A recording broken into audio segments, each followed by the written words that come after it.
লীগের জানাজার নির্বাচন, এটা আওয়ামী লীগের শেষকৃত্যের সংসদ।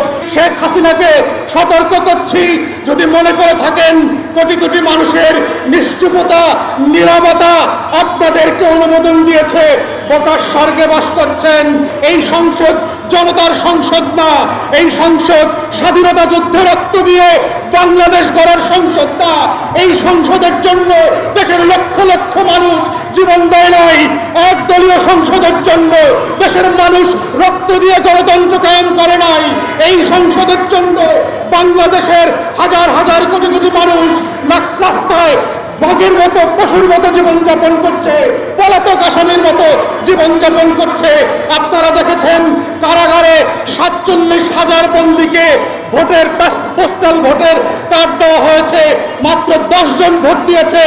আওয়ামী লীগের কারাগারে থেকে রাজবন্দীরা মেসেজ দিয়েছে, আমরা বন্দী দশা মানব, বাকশাল মানব না, আমরা জেলে থাকবো, ভোট দেব না, আমরা মামলায় থাকবো, আওয়ামী লীগকে মানব না।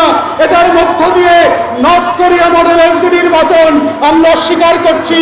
সারা বাংলাদেশে মানুষের কোনো ভোটার না পেয়ে সারিবদ্ধ কুকুর, সারিবদ্ধ বিড়াল, সারিবদ্ধ বানর, সারিবদ্ধ গরু ছাগল আর ভেড়া দেখেছেন। বাংলাদেশের ভোটাররা বাকশালের এই যাত্রাপালায় অংশগ্রহণ করে নাই। এটার মধ্য দিয়ে আওয়ামী লীগকে পরিষ্কার করে বক্তব্য দেওয়া হয়েছে যে আমরা বাকশালকে অস্বীকার করেছি, আমরা একদলীয় শাসনকে অস্বীকার করেছি, আমরা শেখ মুজিবের প্রথম বাকশাল মেনে নেই নাই, আমরা শেখ হাসিনার দ্বিতীয় বাকশাল মেনে নেব না, নেব না, নেব না। শেখ মুজিবের নেতৃত্বে আওয়ামী লীগের প্রথম সরকার 1974 সালে 4র্থ সংশোধনী করে, বাংলাদেশের সংবিধান পরিবর্তন করে এবং এই পরিবর্তনের মধ্য দিয়ে অনেকগুলো গুরুত্বপূর্ণ জিনিস তাকে বাংলাদেশে আনতে হয়েছে। তার মধ্যে একটা হচ্ছে যে বাংলাদেশের স্বাধীনতা যুদ্ধের যে স্বপ্ন ছিল একটা মাল্টি পার্টি ডেমোক্রেসি তৈরি হবে এখানে, সেটার বদলে সে একটা একদলীয় ওয়ান স্টেট সিস্টেম চালু করে।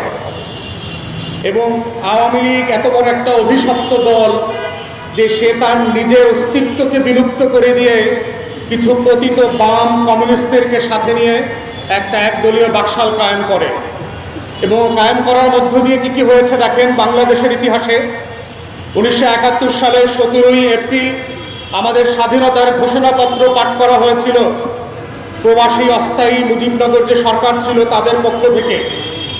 এবং এই মুজিবনগর সরকারের পক্ষ থেকে যে ঘোষণাপত্র পাঠ করা হয় সেখানে পরিষ্কার করে বলে দেওয়া ছিল যে আমরা পাকিস্তান রাষ্ট্র থেকে কেন আলাদা হচ্ছি, কি কি কারণে। আর দ্বিতীয় যে গুরুত্বপূর্ণ কথা বলা হয় সেটা হচ্ছে যে আমরা কেমন রাষ্ট্র বানাতে চাই। ঘোষণাপত্রে পরিষ্কার করে বলে দেওয়া ছিল যে আমাদের এই নতুন রাষ্ট্রটা হবে এই পিপলস রিপাবলিক অফ বাংলাদেশ, একটা গণপ্রজাতন্ত্রী বাংলাদেশ।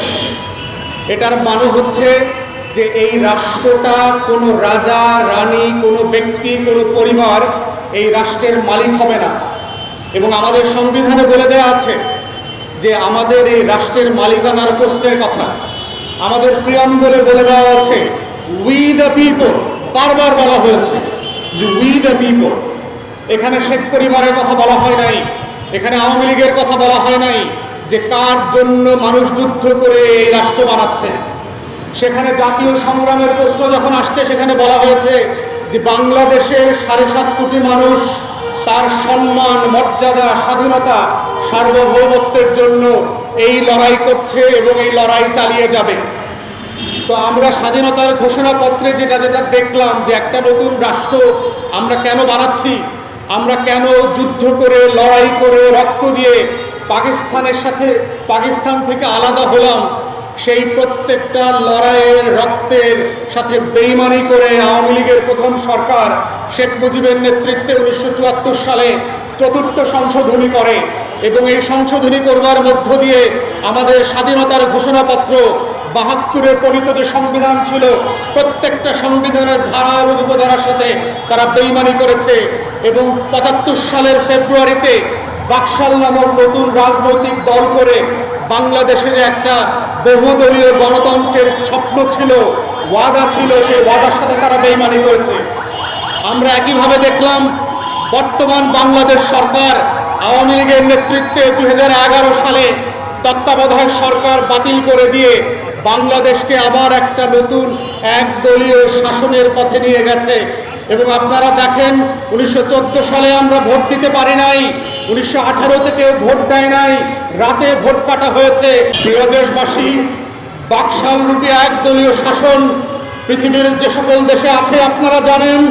বার্মাতে আছে, বেলারুশে আছে, নর্থ কোরিয়াতে আছে, চায়নায় আছে, কম্বোডিয়াতে আছে। সেখানে নর্থ কোরিয়াতে এবং চায়নাতে কি হয়, চায়নাতে 8টা বিরোধী দলীয় নেতা এবং 8টা বিরোধী দল আছে সংসদে। এই প্রত্যেক দল হচ্ছে কমিউনিস্ট পার্টির সদস্য। নর্থ কোরিয়াতে বিরোধী দল আছে সংসদে, তারা সবাই নর্থ কোরিয়ার যে সোশ্যালিস্ট কমিউনিস্ট পার্টি আছে তারা সেই দলের সদস্য। 24-এর পরশুদিনের যে নির্বাচনী নাটক যাত্রাপালা আপনারা দেখলেন, সরকারের দলের সবাই আওয়ামী লীগের, স্বতন্ত্র যারা নির্বাচিত হয়েছে তারাও আওয়ামী লীগের, ইনু মিনুরাও নৌকার। একদলীয় শাসনের যে বাকশাল চায়নাতে এবং নর্থ কোরিয়াতে কায়েম হয়ে আছে, 24 সালে বাংলাদেশে এই বাকশালের নতুন নির্বাচন দেখলাম। পক্ষের সদস্যরা আমাদের, বিপক্ষ আওয়ামী লীগের, স্বতন্ত্র আওয়ামী লীগের, বিবিধ আওয়ামী লীগের ইত্যাদি এমপিরাও আওয়ামী লীগের। আওয়ামীময় বাংলাদেশ কায়েম হয়েছে। আমরা ফিনিক্সের মতো 52-তে যেভাবে ছাই ভস্য থেকে গর্জে উঠেছিলাম, আমরা 71-এ যেভাবে ফিনিক্সের মতো গর্জে উঠেছিলাম, রক্ত দিয়েছিলাম, আমরা 90-তে ফিনিক্সের মতো যেভাবে স্বৈরাচারের বিরুদ্ধে গর্জে উঠেছিলাম, বাংলাদেশের মানুষ ছাই ভস্য থেকে আবার ফিনিক্সের মতো গর্জে উঠবে, লড়াই করবে। বাকশালের পতন ঘটিয়ে আমরা বাংলাদেশে ফিরে যাব। সেই আন্দোলন সংগ্রামে আপনাদের অংশগ্রহণের অনুরোধ জানিয়ে, আহ্বান জানিয়ে আমার বক্তব্য শেষ করছি। আসসালামু আলাইকুম। সংগ্রামী ঢাকাবাসী, আপনারা দেখেছেন 1971-এর পর থেকে যখনই বাংলাদেশ আওয়ামী লীগ বাংলাদেশের রাষ্ট্র ক্ষমতায় আসার পর থেকেই এই দেশের মানুষের অধিকারগুলোকে লুণ্ঠিত করে ফেলে। গত 7 জানুয়ারি তার ব্যতিক্রম ঘটে নাই। এই সরকার যদি কন্টিনিউ করে তাহলে অচিরেই আমার দেশের মানুষের সকল অধিকারকে তারা লুণ্ঠিত করে ফেলবে।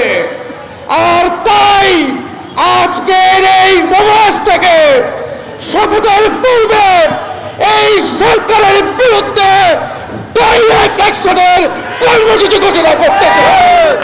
ডাইরেক্ট অ্যাকশন করেই এই সরকারের পতন ঘটাতে হবে। প্রিয় দেশবাসী, ভাই ও বোনেরা, এই জালিম সরকার, এই জগদ্দল পাথর সরকারকে যদি ক্ষমতা থেকে পদচ্যুত করতে হয় তাহলে দরকার একটি ঐক্যবদ্ধ আন্দোলন, একটি এক ঝাঁক বুকের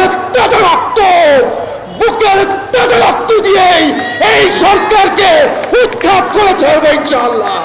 এবি পার্টির আগামী সকল কর্মসূচিগুলোকে